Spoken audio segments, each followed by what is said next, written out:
Yeah, hi, quick video on stamp duty land tax. Why? Well, there's been some changes and we need to know about those and maybe get covered on a few areas. The thing about stamp duty, as we know, of course, because of course the syllabus calls it stamp duty land tax. Because effectively, of course, stamp duty is payable on shares as well. And shares and equities has always been 0.5%, 0.5% on the transaction, and that's not changing at all, that's staying as it is. But we're talking about property stamp duty here and the figures. So how's it changed? Well, it changed because this big slab tax, as it was once called, was a bit unfair, because when you went over a certain amount, it actually increased the stamp duty on the whole purchase. So you had the property market was skewed because you had very few properties up to 125, that kind of thing. It's changed now. There's no more sort of this slab one, and the government reckon overall it's cheaper. Don't know if that's the case, but that they reckon it is. So let's take a look at what the numbers add up to. We've got two now. We've got England and Wales, and we've got Scotland. So we need to be aware of the two, don't we? England and Wales, and then we've got the Scots figures.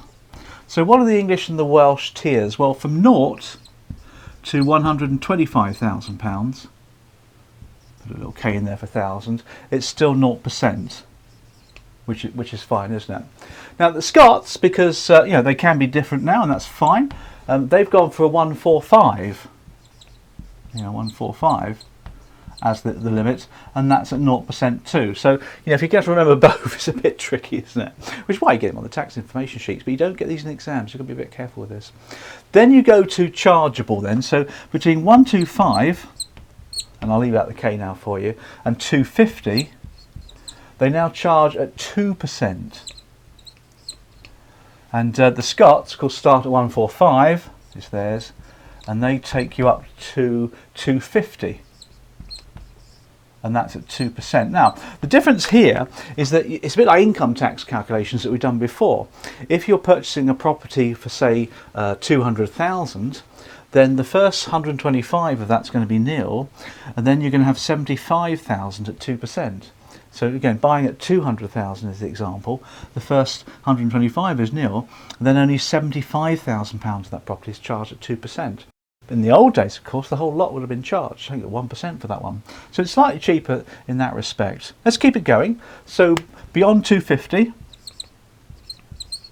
up to 925. It's a much bigger slab there, isn't it? That's now charged at a whopping 5%.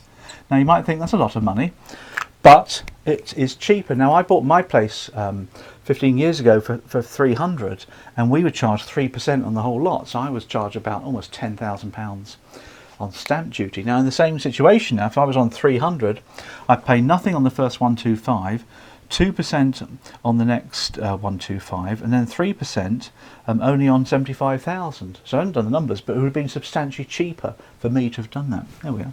Such is life, isn't it? You paid the money, you take your choices.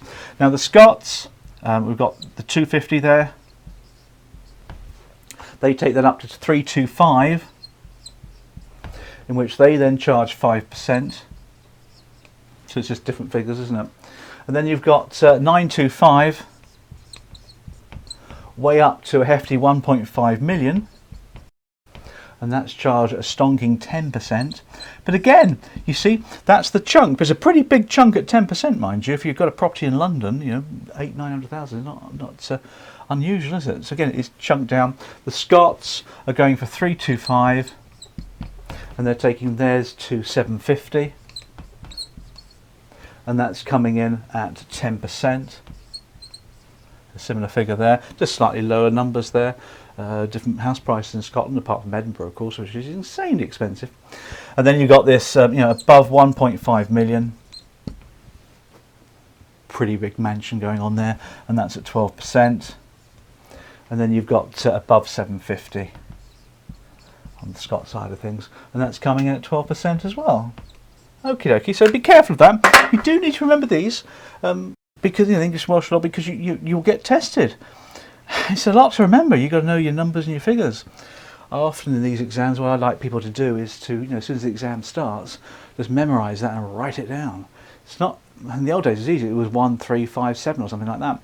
Now you've got these chunks and these different figures, and they will put questions in there, you know, how much stamp duty is Margot paying on her property of £600,000 in England and Wales? So you've got to be able to work it out. It's not a difficult calculation if you've got that and you've got a calculator. It's not that difficult to do. Bear in mind it's now chunks as opposed to the whole thing. So that's stamp duty land tax. Hope you enjoyed it.